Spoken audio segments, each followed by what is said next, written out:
दूध बन गया किसको मिल जाना ये आईपॉड जो बटना है उपस्थिति के आधार पर बटेगा कि मेरिट के आधार पर?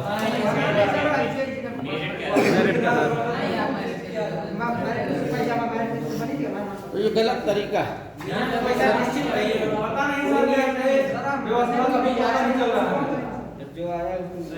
इसलिए कि सही बात तो ये है कि जो क्लास ले रहे हैं, जो पढ़ रहे हैं, उन्हीं को लाभ मिलना चाहिए। मेरिट वाला सिस्टम जो है हर जगह से, और मेरिट वाले पे हमेशा जो है फ्रॉड बना रहा है। नौकरियां भी जो है गलत लोगों को मिली है नहीं। आईपॉड लैपटॉप जो भी योजना है मेरिट के आधार पर देनी नहीं चाहिए। वो लखनऊ से आदेश आया है हमारे ख्याल से, उसी आधार पर इन लोगों का कोई दोष नहीं, जैसा प्रशासन से आदेश आया। अब जैसा आदेश हो, हमारा अनुमान है कि अगर मेरिट के आधार पर दिया जा रहा है तो ये प्रक्रिया गलत है। उपस्थिति देख कर जो लड़के आए हैं, जो बच्चियां आई हैं, उनको ही हकदार हैं। जो पढ़ रहा है उसे दीजिए, जो एक दिन भी ढूंढने नहीं आया, पढ़ने नहीं आया, मान के चलिए 400 450 तुम लोगों के वो हैं इसी क्लास में, और 40 भी टोटल नहीं आते। मतलब अब गिन लो तुम लोग कितने है नहीं। अब ऐसे लोगों को मिल जाएगा जो एक दिन भी नहीं आए। मतलब कुछ बच्चे तो आए हैं बहरहाल, नहीं बहुत से आए, कम से कम 10-15 बच्चियां हैं, और कम 25-30 के आसपास तुम लोग हो लड़के हैं, इतने तो आए हैं। लेकिन और लड़के तो जो है इतना वो है कि आते ही नहीं। उन्हें मिल जाए और तुम लोग देखते रह जाओ तो एक प्रक्रिया ये थोड़ा सा व्यक्ति को वो सर एक दिन भी झांकने तक नहीं आया। हाँ? जिनका नाम है वो यहाँ क्लास झांकने तक नहीं आया। हाँ हाँ हाँ।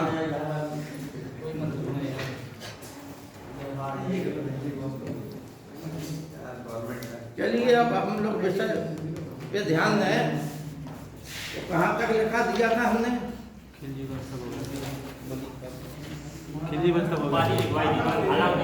अलाउद्दीन खिलजी की उपाधियाँ लिखा दी थी, और वो टॉपिक समाप्त हो गया था। अलाउद्दीन खिलजी, सिकंदर शाही की उपाधि मिलती है। सिकंदर शाह की उपाधि उसके सिक्कों पर मिलती है। सिकंदर सिकंदर द्वितीय सानी की उपाधि उसके सिक्कों पर मिलती है।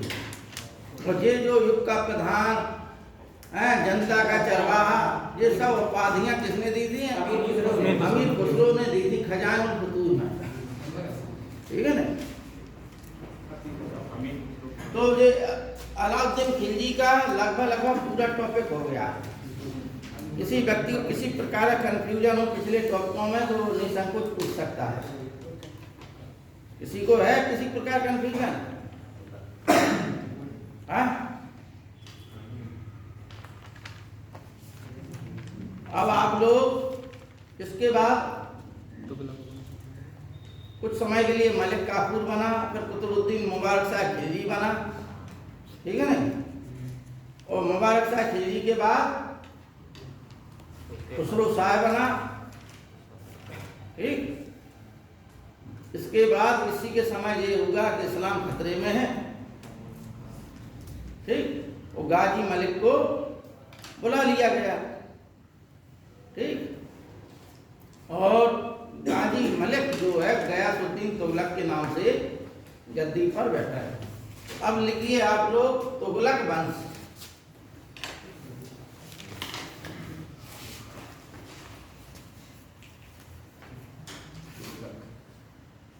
तुगलक वंश जो है सबसे लंबा शासन काल रहा 1320 से 1414 ईस्वी तक। सल्तनत काल के इतिहास में सबसे ज्यादा भैया महाप्रभु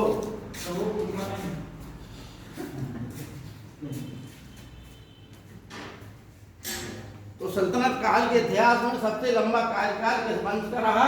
तुगलक वंश का। इस वंश में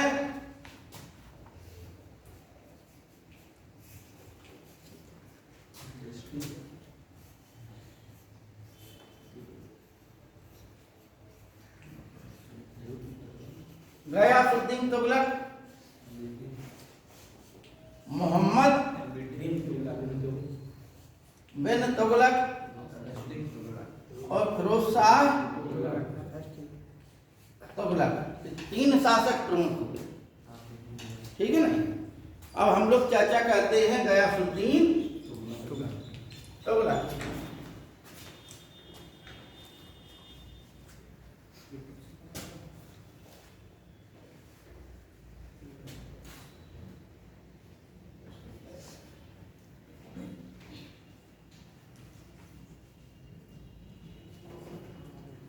इसका शासन काल बता दीजिए। 1325 हाँ 1325 तक रहा ना सर। हाँ 1320 से 1325, ठीक है ना। 5 वर्ष कार्यकाल रहा।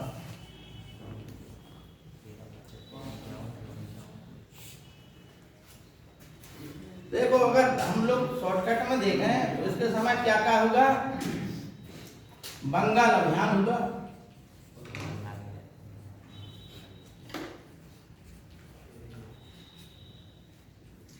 जो अनावश्यक कर थे अलाउद्दीन खिलजी ने खुद मुकद्दम चौधरी जो गांव के प्रधान थे उनके अधिकार छीन लिए थे, इसने उनके अधिकार पुनः लौटा दिए। ठीक है नहीं।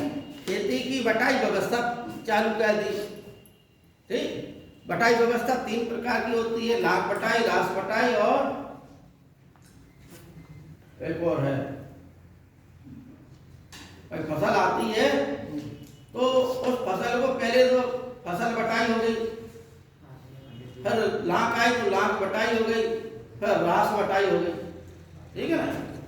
इस प्रकार 3 प्रकार की ये बटाई व्यवस्था इसने लागू की।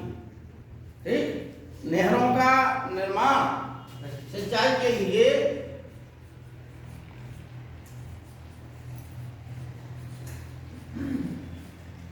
हेतु नहरों का निर्माण करने वाला एक पहला शासक था। ठीक, इसने क्या है, बटाई व्यवस्था, लगान की बटाई व्यवस्था प्रारंभ की। ठीक, खुद मुकद्दम चौधरी के अधिकार लौटा दिए।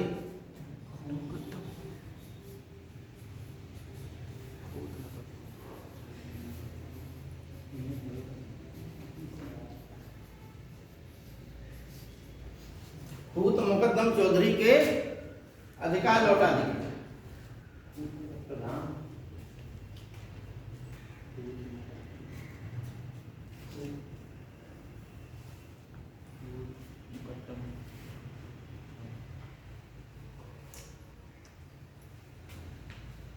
आज कुछ विद्यार्थी पानी की वजह से नहीं आ पाए हैं, लेकिन तुम लोग तो आए हो।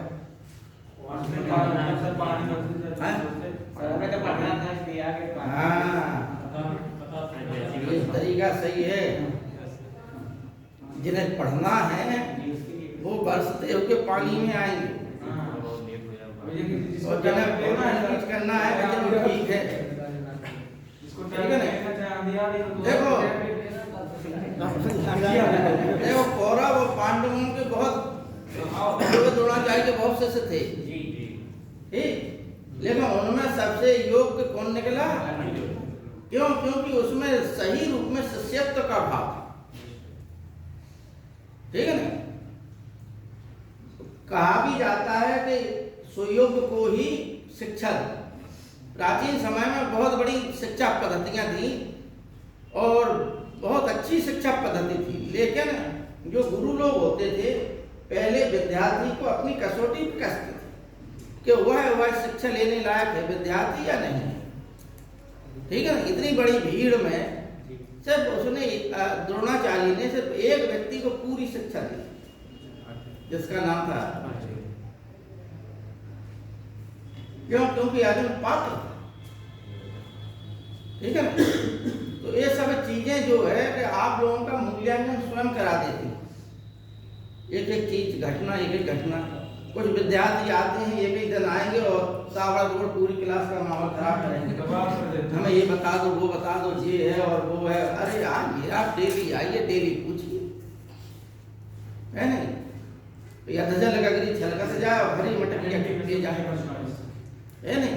तो ये धजल जल गगरी वाले लोग हैं, ये 2-4 साल के लिए कहेंगे हमें IAS बनना, PCS बनना, और जहाँ रिजल्ट उनके अनुकूल नहीं रहा छोड़ के अपनी सब्जी का ठेला लगा लेंगे।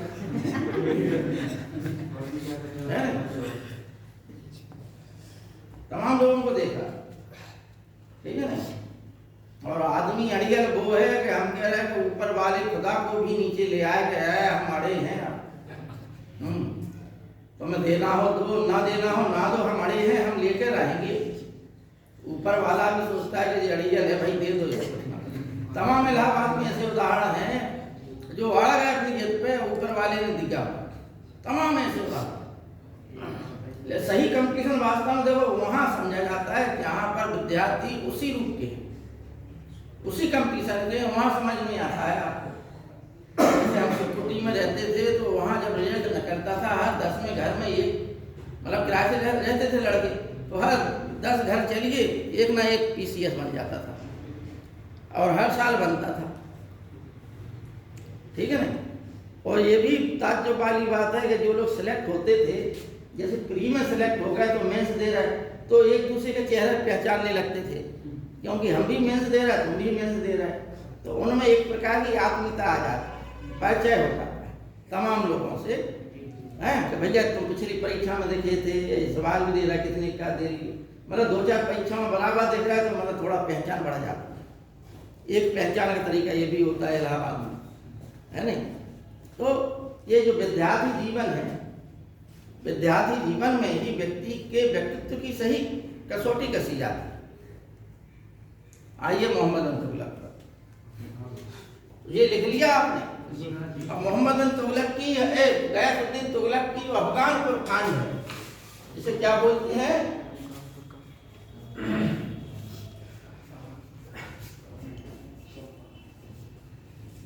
अफगानपुर कांड।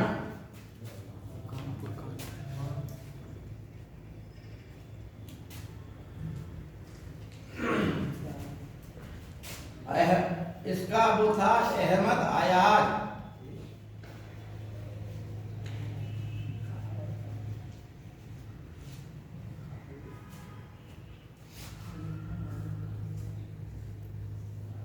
इसका अफगानपुर का निर्माता कौन था?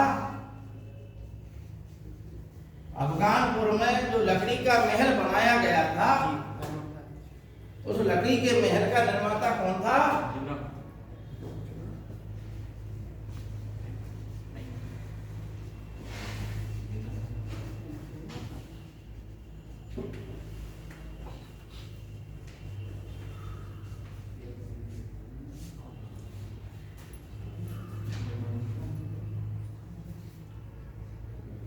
लकड़ी के महल का निर्माता कौन था? ये आता है परीक्षा में। अरे निर्माता था अहमद आयाज।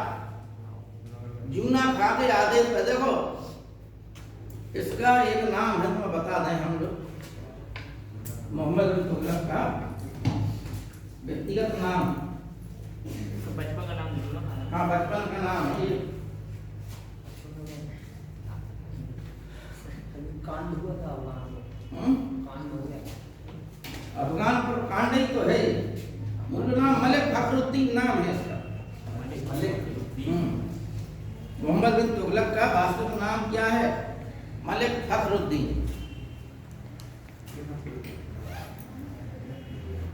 सर जूना खान कौन था सर? इसी की उपाधियां थी, उलू खां, जूना खां। तो जूना खां के नाम से प्रसिद्ध हो गया, है ना? लंपट मूड भी से इसको कहा गया। हाँ? लंपट मूड ना ये नहीं, लंपट मूड बता रहे हैं तुम्हें। उत्तर मुगल कालीन शासक थे लंपट मूड। हमारे जहांदार साहब को कहा गया है लंपट मूड, है ना? क्योंकि वो लाल कुंवरी के चक्कर में रहता था, राजपाट छोड़ दिया था उसने, एक वेश्या थी, इसलिए उसे लंपट मूड कहा गया।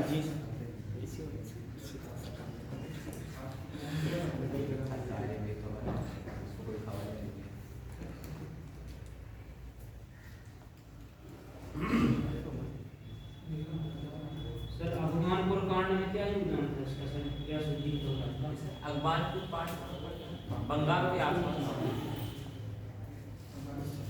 देखिए बंगाल में क्योंकि बुगरा खां को शासक बना दिया था, बुगरा खां स्वतंत्र शासक के रूप में काम करने लगा था। किसका? बलबन का लड़का।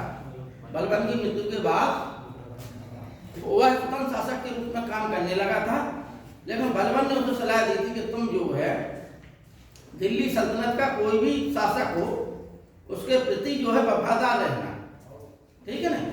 तो वह वफादारी से काम करता रहा, लेकिन बलबन की मृत्यु के पश्चात तुगरेल खां बन गया। तुगरेल खां ने स्वतंत्र शासक के रूप में काम करने लगा, ठीक। अब बंगाल क्योंकि दिल्ली सल्तनत से अलग हो गया था, इसलिए बंगाल को विजित करने के लिए गयासुद्दीन तुगलक बंगाल के लिए निकला। और इसी बीच एक घटना हुई थी किसकी? निजामुद्दीन औलिया के साथ इसका वार्तालाप हुआ, क्योंकि खुसरो शाह ने बहुत सी जागीरें प्रदान कर दी थी अमीरों को, तो उन जागीरों को इसने मांगा, धन संपत्ति जागीरें बांटी थी, तो इसने मांगा तो निजामुद्दीन औलिया ने कहा कि भाई हमें दी गई थी, हमने बांट दी, लोग गरीबों को बांट दी। तो इसने कहा कि हम बंगाल से लौटने के पश्चात तुम्हें दिल्ली में ही नहीं रहने देंगे, तुम्हें समझेंगे हम, गयासुद्दीन तुगलक ने कहा। तो निजामुद्दीन औलिया ने कहलवा भेजा कि हिंद दिल्ली दूर है, तभी दिल्ली दूर है। तो ये जो है कि कहावत हो गई, ठीक है नहीं, मतलब इसका मतलब ये हो गया। अभी भी लोग बात कहते हैं इसको सत्ता के लिए कि सत्ता अभी दूर है। दिल्ली का मतलब है सत्ता का केंद्र, सत्ता अभी दूर है, आप अभी अपने लक्ष्य से दूर हैं, ठीक। हिंद दिल्ली दूरस्थ का मतलब अभी दिल्ली दूर है, ठीक। और वास्तव में यही हुआ कि बंगाल अफगान जीतने के पश्चात, बंगाल जीतने के पश्चात जब ये आया तो यहाँ पर अफगानपुर में जूना खां यानी जो बड़ा लड़का था इसका, जिसे मोहम्मद बिन तुगलक कहते हैं, उसके आदेश पर अहमद आयाज ने एक लकड़ी का महल बनवाया। उस महल में दिल्ली से कुछ ही दूर था अफगानपुर नामक स्थान था। तो यहाँ पर उसका भव्य स्वागत किया गया, पूरी सेना का, खाना पीना सब कुछ हुआ और कोई आनंद मनोरंजन का समय चल रहा था। उसी समय जो है दो हाथी आए, गेट से टकरा गए, उन हाथियों की टकराहट से महल जो है पूरा गिर गया। उसी के महल के नीचे वो बैठा हुआ था, मतलब स्टेडियम सा बना हुआ था। उस स्टेडियम में वो दोनों दब के मर गए, टेंट नहीं लगा दिया था, उसी प्रकार के लकड़ी का वो बना दिया था पूरा। तो उसमें सुल्तान और उनका छोटा पुत्र बैठा हुआ था, दोनों उसी में दब कर मर गए। और क्योंकि मोहम्मद बिन तुगलक निजामुद्दीन औलिया का शिष्य था, तो इतिहासकारों को ये शक हुआ कि ये मोहम्मद बिन तुगलक ने सत्ता हथियाने के लिए काम किया, इसलिए कुछ इतिहासकारों ने उसे पितृहंता ही कह दिया, ठीक। ये कहा, समझ गए? और कोई क्वेश्चन? सर ये लकड़ी के निर्माण, हाँ ये लकड़ी के निर्माता अहमद आयाज है कि लकड़ी के महल का निर्माता या वास्तुकार अहमद आयाज, ठीक है ना। यही क्वेश्चन ज्यादा आते हैं मोहम्मद बिन तुगलक से, लेकिन एक क्वेश्चन और आता है कि तीसरी दिल्ली मोहम्मद बिन तुगलक ने, यानी क्या बोलते हैं, तुगलकाबाद, ठीक। इस समय जो नई दिल्ली बसी है उसे दिल्ली 6 या दिल्ली 7 कहते हैं, दिल्ली 6 या 7 है नाम उसका, है नहीं। तो तीसरी दिल्ली जो है किसने बसाई थी? गयासुद्दीन तुगलक ने, जिसका नाम था तुगलकाबाद, ठीक। अब आइए मोहम्मद बिन तुगलक।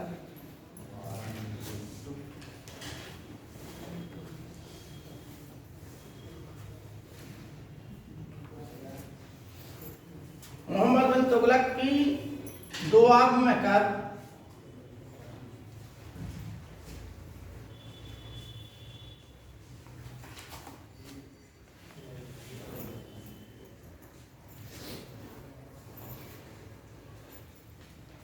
1326-27 में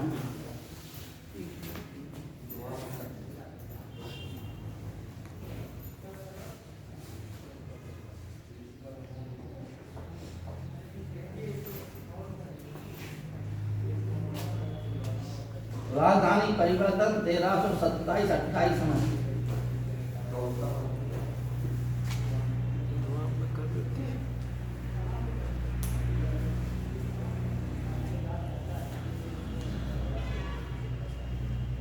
सांकेतिक मुद्रा 1329 में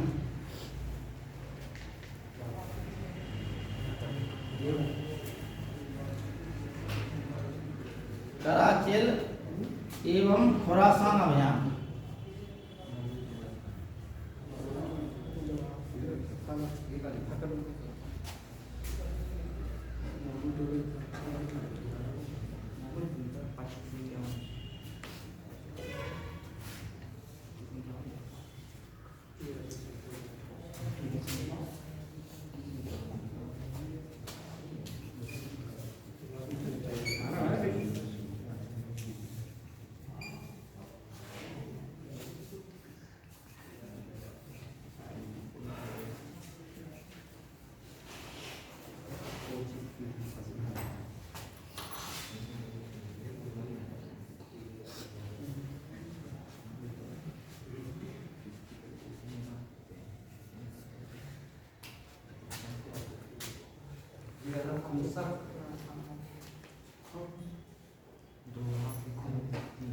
खुम्स का 4/5 भाग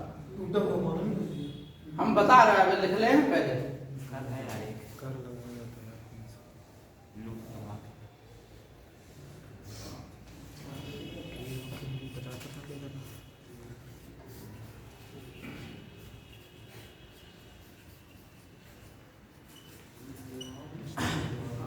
दो आओ मतलब दो नदी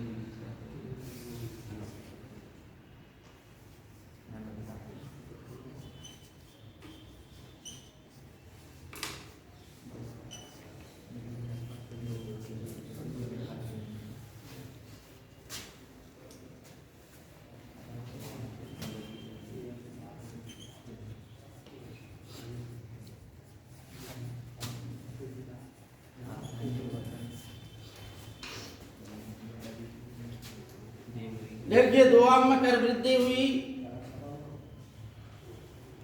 ठीक, और इसी उपलक्ष्य में उसने दीवाने अमीर कोही एक कृषि विभाग की स्थापना की। दीवाने अमीर कोही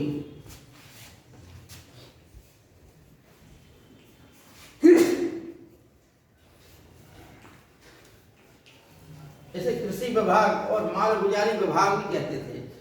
ये कृषि की उन्नति के लिए कार्य करता था, ठीक है ना।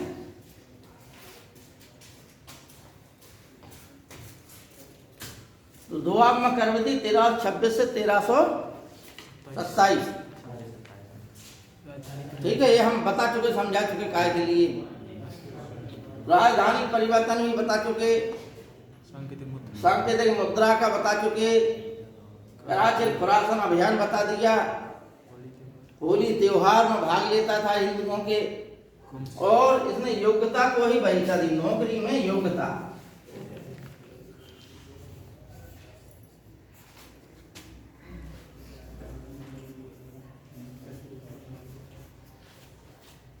नौकरी में योग्यता वरीयता दी, चाहे हिंदू हो या मुसलमान, ठीक है ना।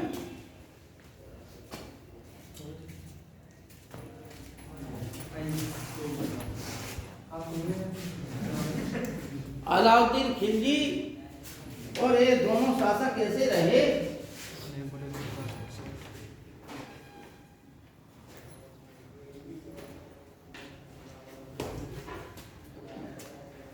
जो खुम्स का 4/5 भाग अपने पास रखते थे, ठीक है ना। क्या लूट का धन, हाँ, लूट का धन, ठीक है ना। इसने मिस्र के खलीफा से प्रारंभ में खलीफा कोई महत्व नहीं दिया। जब अमीर लोग, वे अमीर जो वर्ग है और जनता जो है मुस्लिम जनता को ज़्यादा ही असहयोग करने लगी, तो इसने इन विद्रोह को शांत करने के लिए मिस्र खलीफा से मान्यता प्राप्त की। और एक खलीफा जो उसने खोजबीन कराई खलीफा की, तो एक अब्बासी खलीफा को कोई वंशज मिल गया मिस्र में, उसको बुलवाया अपने दरबार में, उसको बढ़िया वस्त्र पहनवाए और अपनी गर्दन पर उसकी लात रखवा दी, ठीक है ना। तो गयासुद्दीन नाम था उसका खलीफा का। सर्वाधिक विद्रोह इसी के समय हुए और इसी समय विजयनगर और बहमनी राज्य में 1336 में विजयनगर और 1347 में बहमनी राज्य।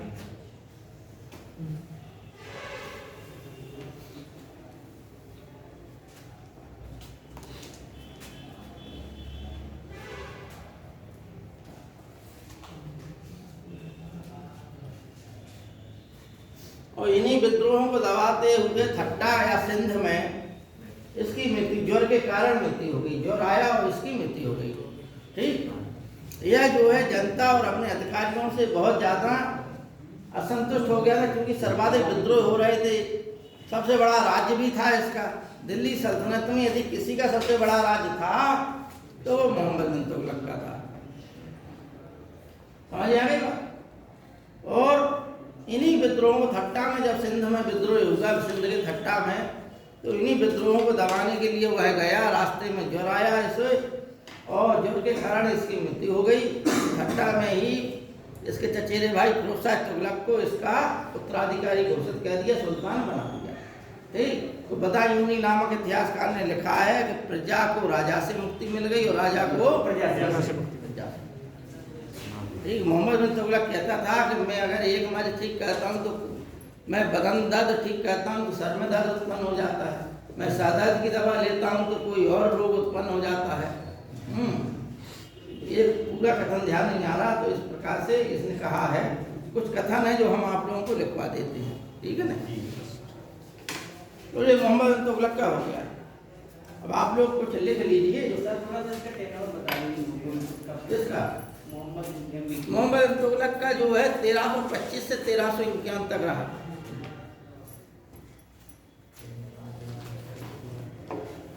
राजधानी परिवर्तन के लिए दौलताबाद ले गए। हाँ, राजधानी परिवर्तन जो की थी एमबीटी ने, जो राजधानी परिवर्तन की थी, हाँ, दौलताबाद ले गए। हाँ, दौलताबाद, जिसका नाम कुतुबाबाद भी रखा था उसने, ठीक है।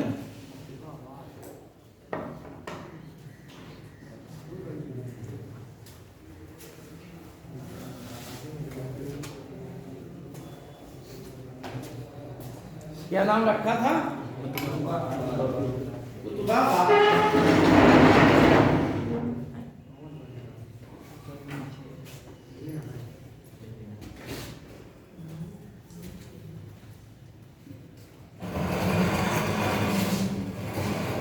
अब आप लोग लिख लीजिए, बहुत सी चीजें हैं।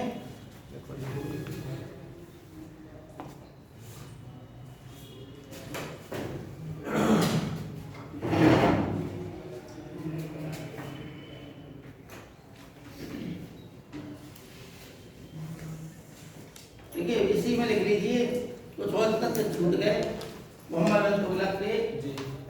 कि चूंकि देखिए आप लोग बताएं कि मोहम्मद बिन तुगलक के समय प्लेग फैला, मोहम्मद तुगलक के समय अकाल फैला, और जब दोआब में कर वृद्धि की तो उसका कारण भी यही था। दोआब में जो कर वृद्धि हुई उसका भी कारण अकाल था।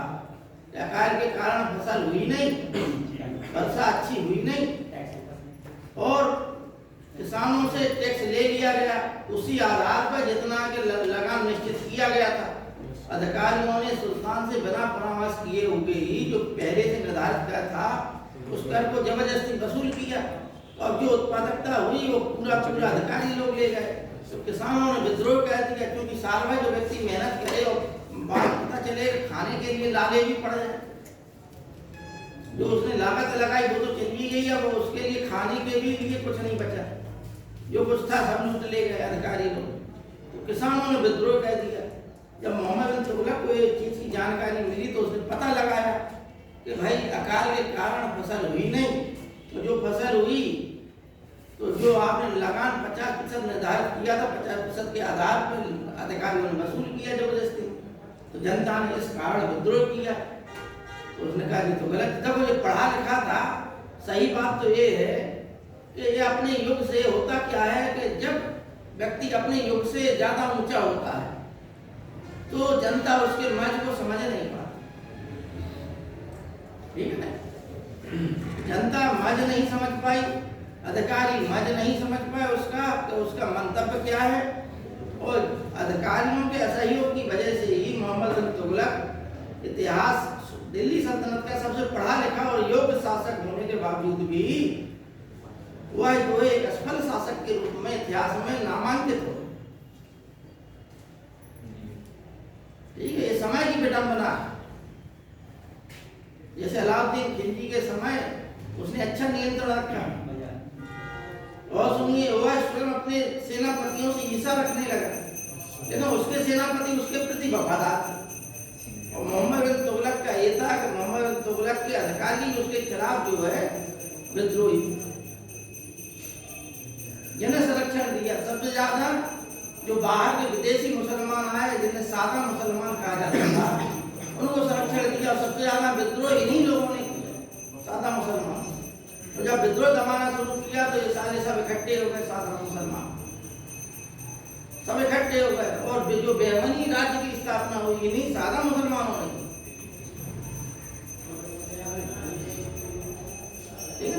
तो इसलिए इसने लिखी अकाल संहिता बनवाई जनता के लिए।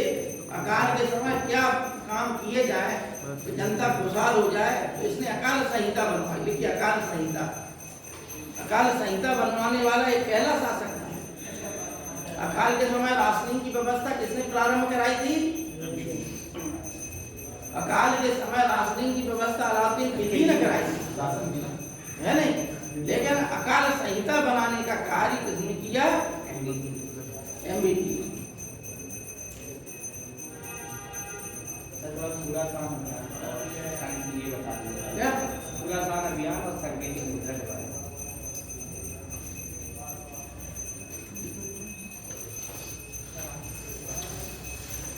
सांकेतिक मुद्रा के बारे में हमने बताया था, आप लोग डेली नहीं आते, ठीक है ना।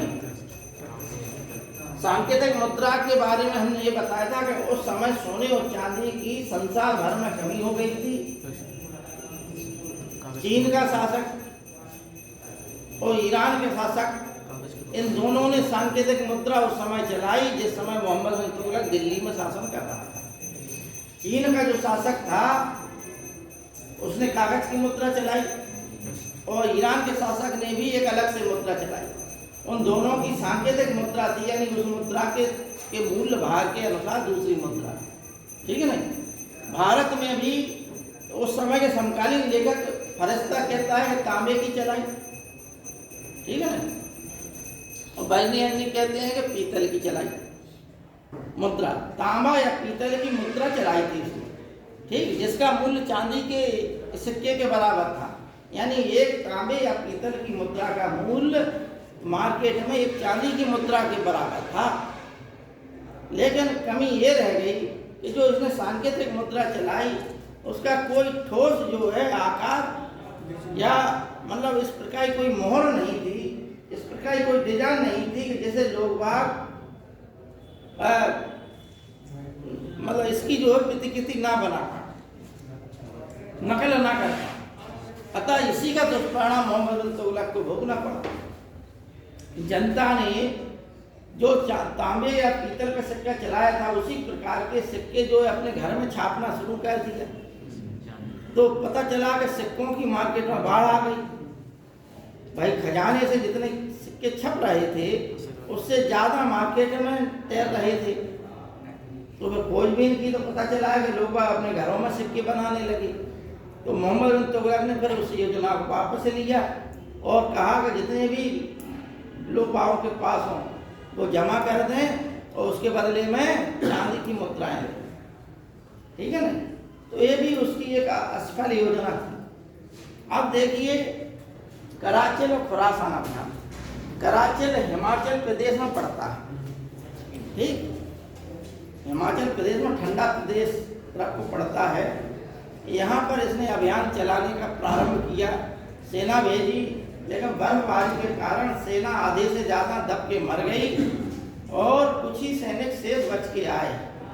तो यह अभियान भी इसका, क्योंकि ना तो विजय प्राप्त हुई और बहुत सारे सैनिक जो है मारे गए इसके, तो यह योजना भी, अभियान भी इसका असफल रहा। दूसरा था खुरासान अभियान।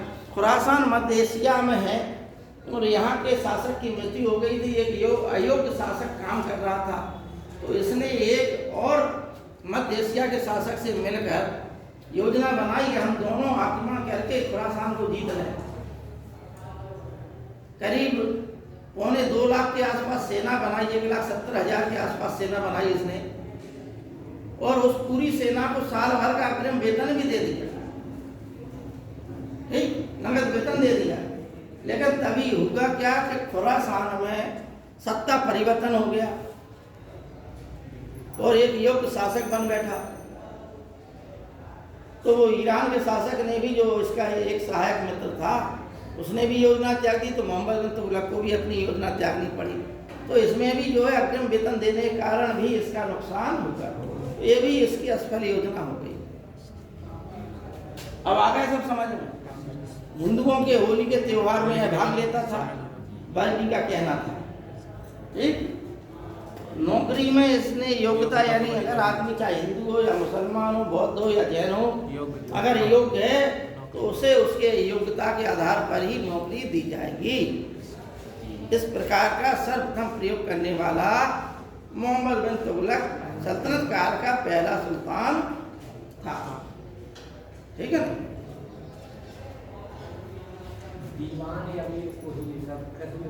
ये कृषि विभाग था। जब पहली योजना असफल हो गई, दोआब में कर वृद्धि, तो उसने फिर कृषि को व्यवस्थित करने के लिए जंगल साफ कराया, कृषि का विस्तार कराया।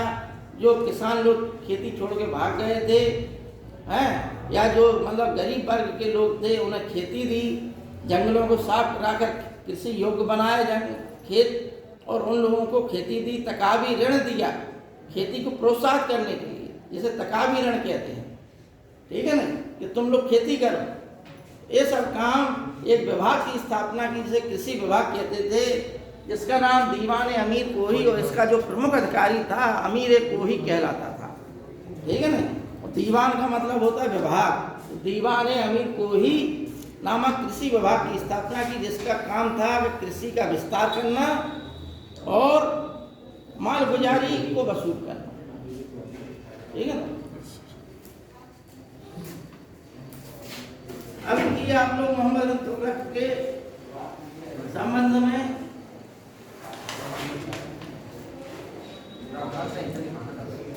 इसी के समय लिखिए कि 1333 में इब्न बतूता भारत आया।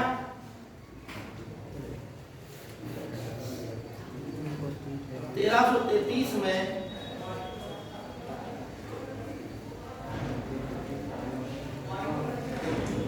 इब्न बतूता भारत आया और मोहम्मद बिन तुगलक ने उसे दिल्ली का मुख्य काजी बना दिया।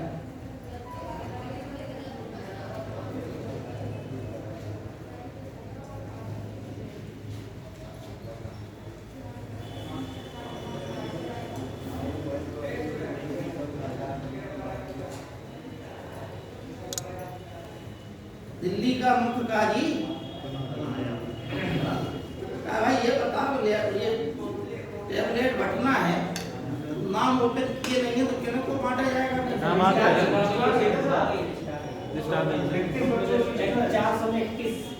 431 लोग नहीं बटने, 431 लोगों को बटना है, 31 लोगों को बटना है, 31 को बटना जी, वो 31 को आप लोगों से बोलो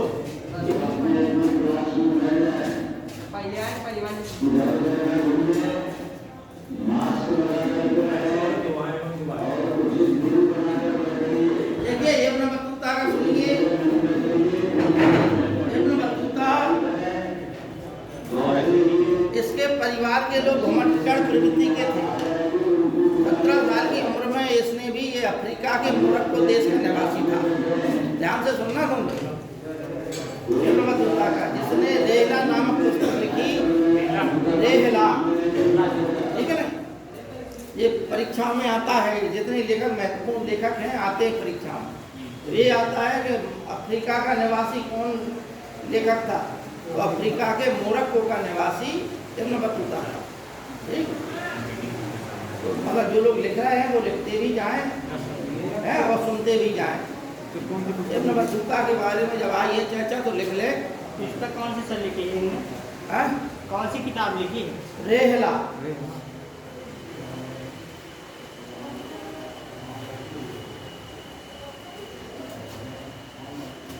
और यह जो है अन्य देशों में घूमते घामते भारत आया। इसकी यह विशेषता थी कि जिस भी देश में जाता था 2 4 10 शादियां करता था, ठीक है ना, और वहां अपनी संतानें छोड़ के फिर दूसरे देशों में पहुंच जाता था, ठीक है ना। और भारत में जब आया 1333 में, तो 1333 में मोहम्मद बिन तुगलक ने इसे दिल्ली का मुख्य काजी बना, ठीक है ना। 8 वर्ष तक यह दिल्ली के मुख्य काजी के रूप में रहा, लेकिन यह जो है कुछ रिश्वतखोरी के चक्कर में पकड़ा गया खुरापात करते हुए। तो मोहम्मद बिन तुगलक ने इसको इसके पद से हटा दिया, ठीक है ना। मोहम्मद बिन तुगलक ने इसको इससे के पद से हटा दिया और कैद खाने में डाल दिया। इसने बाद में अनुनय विनय की तो मोहम्मद बिन तुगलक ने इसे माफ कर दिया और फिर अपना राजदूत बनाकर 1342 में अपना राजदूत बनाकर चीन के राजा के यहाँ इसे भेजा, ठीक।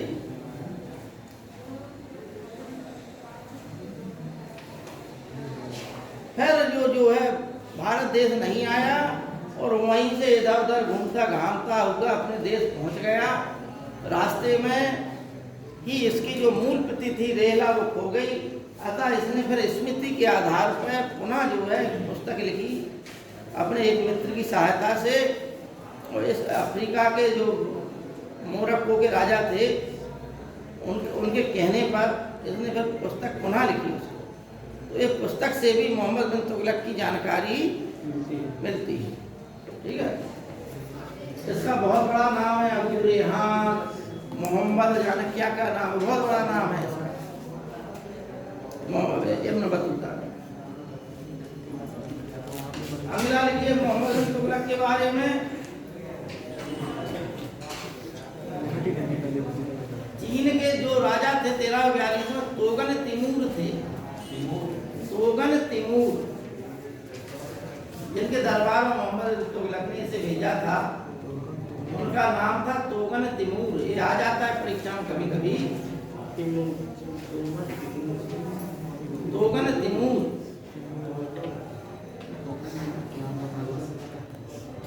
अच्छा, हमने ये लिखाया कि मोहम्मद बिन तुगलक के शासन काल में सर्वाधिक विद्रोह हुए। तो उन विद्रोहों की टोटल संख्या थी 34, ठीक है, 34 विद्रोह हुए। जैसे ये आता है कि किस सुल्तान के शासन काल में सर्वाधिक मंगोल आक्रमण हुए। तो आप लोग लेकिन यदि एक्यूरेट संख्या पूछ ली जाए तो 6 है, ठीक है ना। एक्यूरेट संख्या पूछ ली जाए तो 6 है।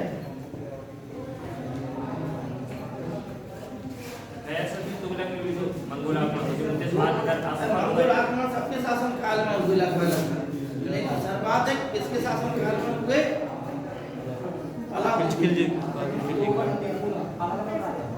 तोगन तिमूर चीन का राजा था जिसके दरबार में इब्न बतूता को भेजा गया था, ठीक है ना। मामला लिखिए आप लोग।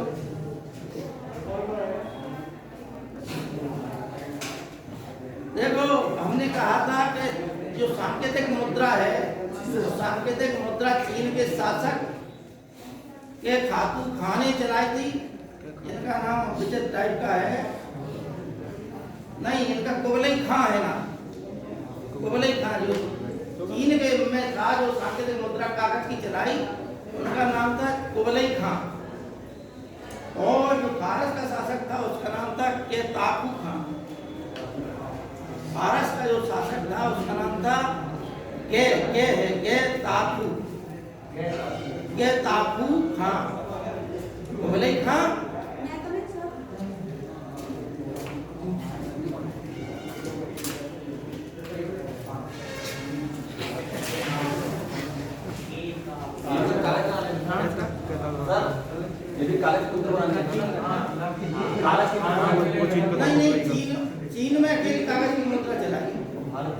ठीक है ना? फारस फारस में कौन सी मुद्रा चली थी ये मालूम नहीं है, इतिहास की किसी किताब में नहीं लिखा। हाँ, अब किसी ने अनुसंधान किया तो बात अलग है, लेकिन इतना उल्लेख नहीं है। चीन के शासक का है बस इतना, फारस के शासक का एक उल्लेख है कि सांकेतिक मुद्रा चलाई, ठीक है ना?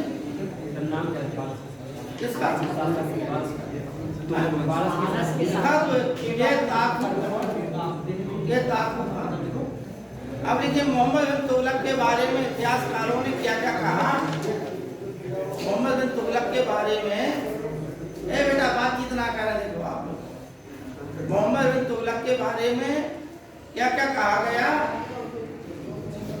किसी ने पागल कहा, किसी ने कुछ कहा, वो लिखिए। लिखिए मोहम्मद बिन तुगलक में पागल पंथ का अंश था।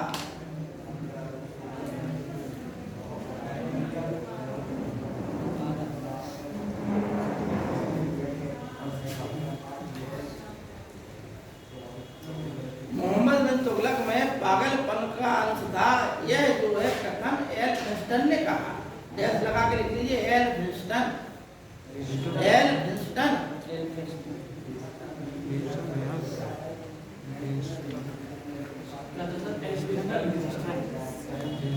L Winston. ठीक, अब लिखिए खूनी एवं पिपासु, अगला लिखिए खूनी एवं पिपासु। किसने कहा? मोहम्मद बिन तुगलक खूनी एवं रट पिपासु था।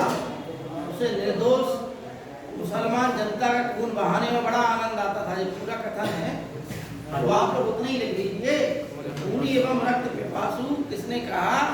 वह लेखक था ईसामी। ये ईसामी वही है, जब राजधानी परिवर्तन होगा तो उसके दादा की रास्ते मृत्यु हो गई। ये मोहम्मद बिन तुगलक के बारे में उल्टा सीधा। हेलो हेलो, अरे आवाज नहीं आ रही बेटा। अरे नमस्ते तो हो गई, आप बात तो बताओ। क्या है बेटा, क्या ढूंढ रहा है?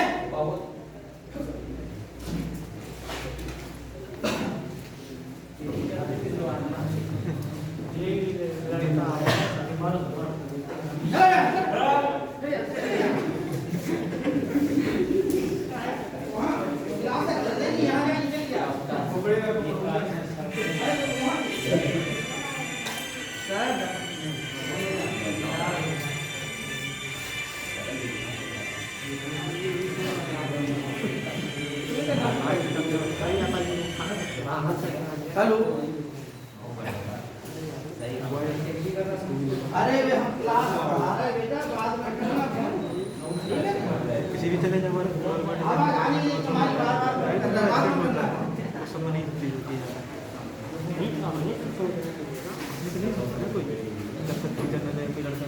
तो ईसामी का लिख लिया तुम लोग। अब लिखिए विरोधी तत्वों का मिश्रण। विरोधी तत्वों का मिश्रण किसने कहा?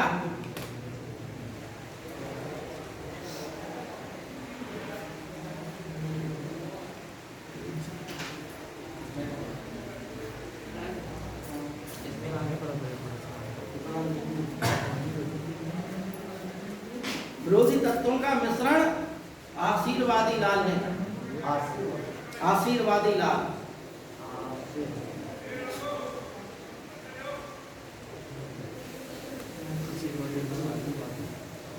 काली इब्न बतूता ने इसके बारे में कहा कि मोहम्मद बिन तुगलक सदाचारी एवं सज्जन शासक था। ठीक है नहीं? हालांकि इसने भी कुछ बुराइयां, बहुत सारी बुराइयां लिखी इसके बारे में, लेकिन फिर भी देखिए मोहम्मद बिन तुगलक के शासनकाल में 23 प्रांत थे। सबसे ज्यादा प्रांतों की संख्या मोहम्मद बिन तुगलक के शासनकाल में थी।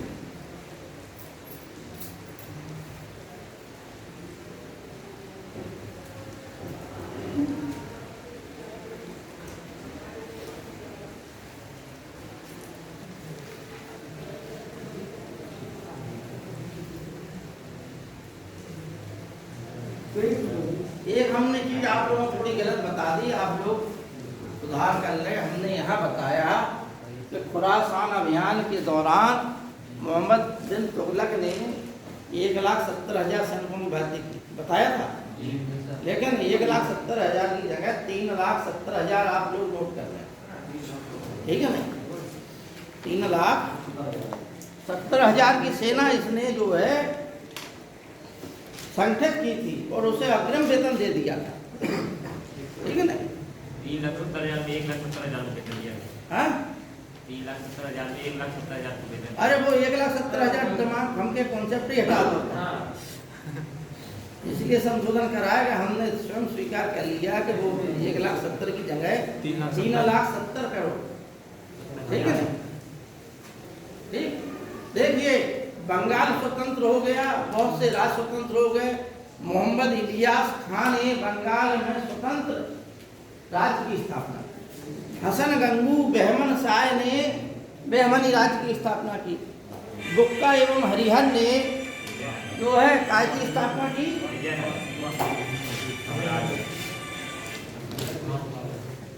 हेलो बेटा काम बता जल्दी। हाँ छुट्टी है, वैक्सीन लग रही है तो लगवा आपको।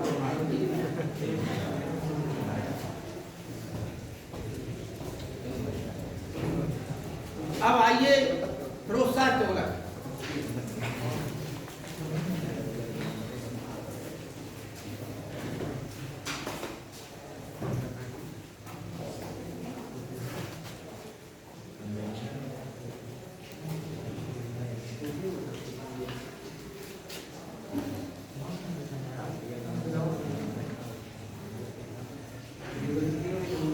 आप लोग एक काम कीजिए, देखो पूरा टॉपिक हो नहीं पाएगा आप लोगों का, तो कुछ आप लोग जो है फोटो कॉपी या मोबाइल में फोटो खींच लेना, ठीक है। तमाम जो शब्द है ये सदका क्या है, हाँ परीक्षाओं में जो कई बार रिपीट होते हैं शब्द, हाँ वो शब्द जो है हमने कलेक्ट किए हैं उनकी फोटो आप लोग मोबाइल में खींच लेना और रजिस्टर में लिख लेना, ठीक है। इससे आपका टॉपिक पूरा हो जाएगा। और जैसे प्रशासनिक व्यवस्था है तो प्रशासनिक व्यवस्था में सुल्तान के बाद वजीर जो है सबसे ऊंचा पद था, और आय व्यय लेखा जोखा जितना भी काम था तमाम विभाग वजीर के अंतर्गत थे, ठीक है। लेकिन बैराम शाह के शासन काल में वजीर से भी ऊंचा पद था जिसका क्या नाम था,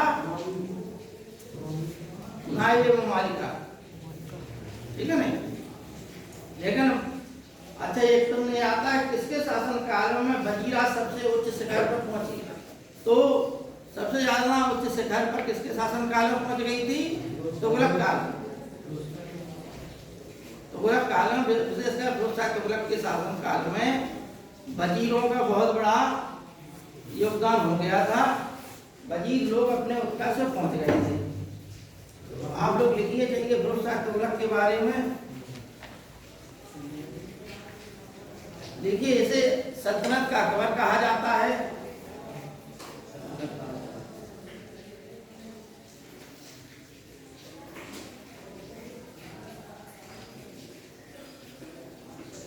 हेनरी इलियट और एल्फिंस्टन ने इसे कहा क्या, सल्तनत का अकबर हेनरी इलियट और एल्फिंस्टन। हमने लेके 23 करों को समाप्त कर दिया।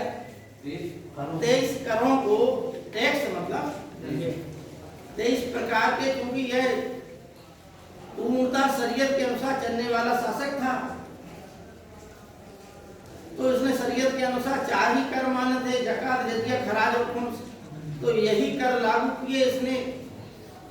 बकाया क्या किया इसने, अन्य जो कर थे जैसे घरी कर, चली कर और अन्य कर थे जो अलाउद्दीन खिलजी के समय मोहम्मद तुगलक के समय चलते थे, इन करों को इसने समाप्त कर दिया जो 23 थे। अब ध्यान से सुनना आप लोग, मोहम्मद तुगलक के शासन काल में 23 प्रांत थे और फिरोजशाह तुगलक ने 23 करों को समाप्त किया। तो ये संख्या आप लोग याद रखना, कभी कभी एक सी संख्या मिलती जुलती है ना। हमारा लिखिए आप लोग, ब्राह्मणों पर जजिया कर लगाने लगाने वाला एकमात्र सुल्तान, ब्राह्मणों पर जजिया कर लगाने वाला एकमात्र सुल्तान।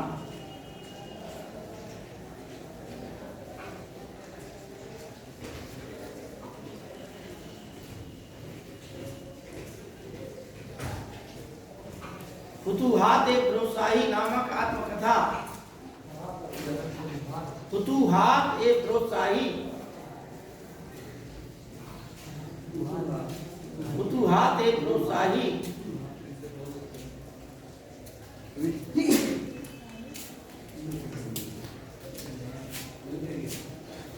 फुतुहात-ए-फिरोजशाही अपनी आत्मकथा लिखी थी इसने, ठीक है ना।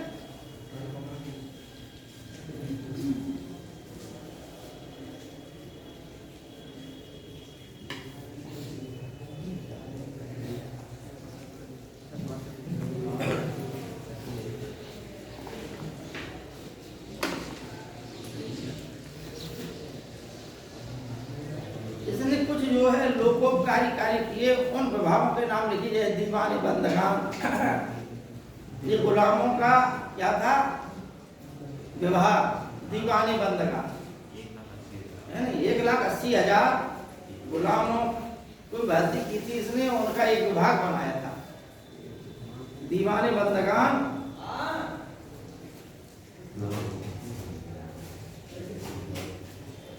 दारुल सफा, जिसे कहते हैं खैराती अस्पताल, दारुल सफा।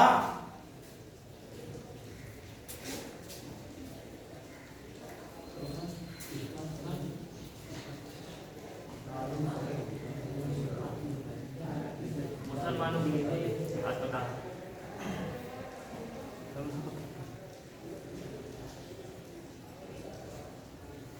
यह मतलब मेरठ और टोपरा में जो अशोक के स्तंभ थे उसको दिल्ली लाने का श्रेय किसे जाता है? फिरोजशाह तुगलक को, ठीक है ना। मेरठ और टोपरा नामक स्थलों से अशोक स्तंभों को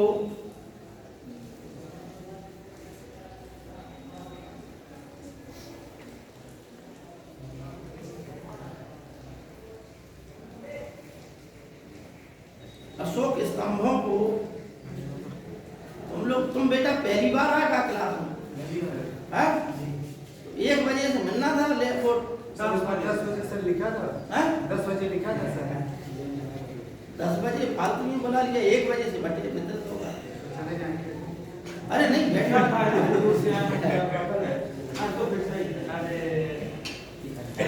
भाई देखो, मेन उद्देश्य तो यही था कि आप लोगों ने नामांकन किया है तो यहाँ पढ़ें।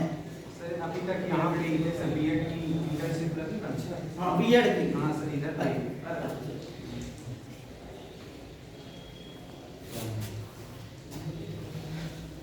चलिए, रोजगार दफ्तर इसने लोगों को नौकरियां देने के लिए रोजगार दफ्तर चलवाया।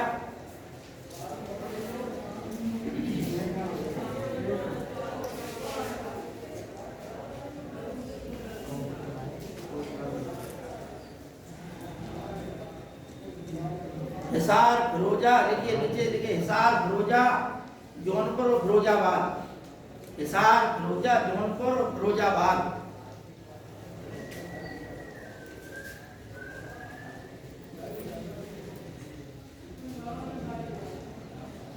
हिसार, फिरोजा, जौनपुर और फिरोजाबाद नामक नगरों की स्थापना की।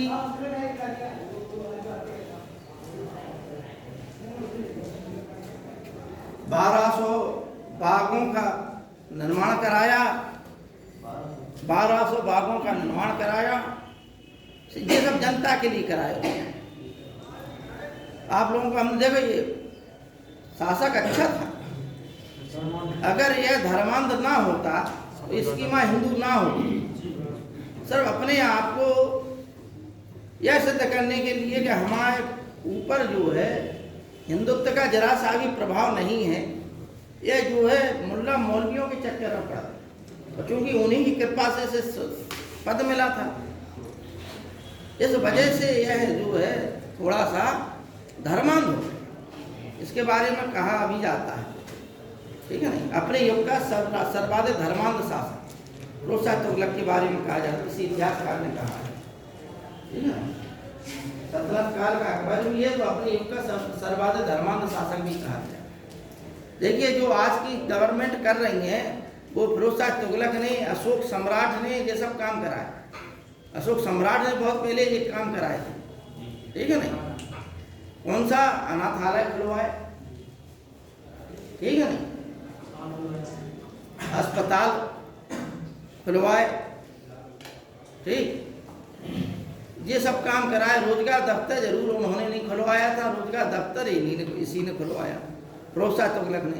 अच्छा, सरकारी पदों को वंशानुगत बनाने का कार्य भी फिरोज शाह तुगलक ने किया। ये भी लिख लीजिए, सरकारी पदों को वंशानुगत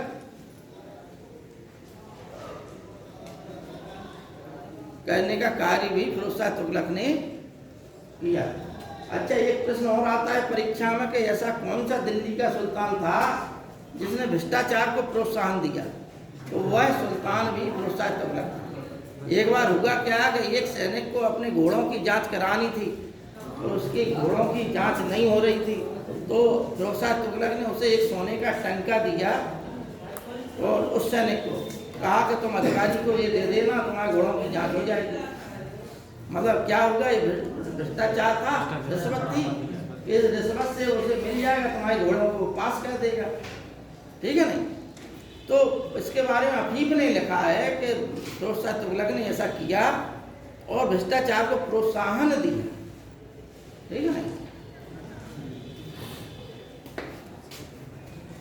अच्छा, जौनपुर जो है, जौनपुर का आता है सिविल सर्विसेज की परीक्षा बहुत आता है, यूपी में तो बहुत ज़्यादा पूछा जाता है, छोटे मोटे कंपटीशन में पूछा जाता है कि मोहम्मद बिन तुगलक का नाम जूना खां था और जूना खां की स्मृति में इसने जौनपुर शहर की स्थापना कराई। तो एक प्रश्न आता है कि जौनपुर शहर की स्थापना किसके नाम पर की गई? जूना खां, और जूना खां ही मोहम्मद बिन तुगलक, जूना खां ना है तो मोहम्मद बिन तुगलक है। और ये कौन था? मोहम्मद बिन तुगलक का चचेरा भाई था। और कौन? फिरोज शाह तुगलक। और फिरोज शाह तुगलक का चचेरा भाई कौन था? मोहम्मद। भाई चचेरे भाई होंगे तो जाहिर है कि इनका चचेरा भाई ये होगा, इनका चचेरा भाई वो होगा, यही तो होगा।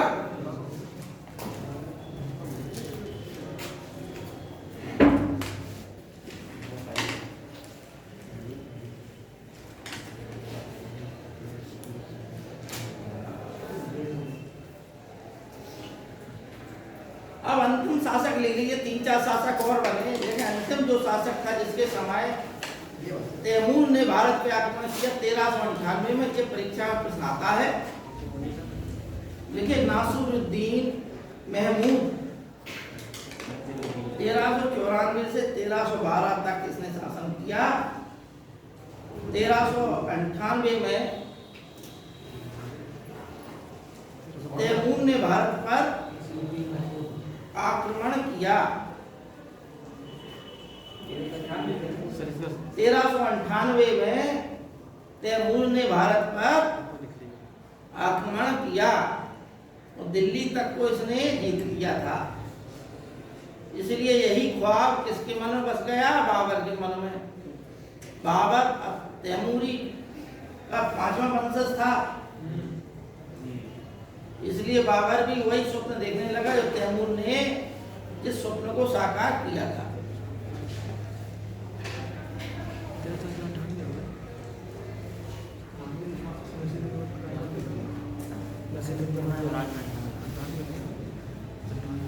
अब भाई 9:35 हो चुके हैं, क्लास बंद कर रहे हैं हम आपकी।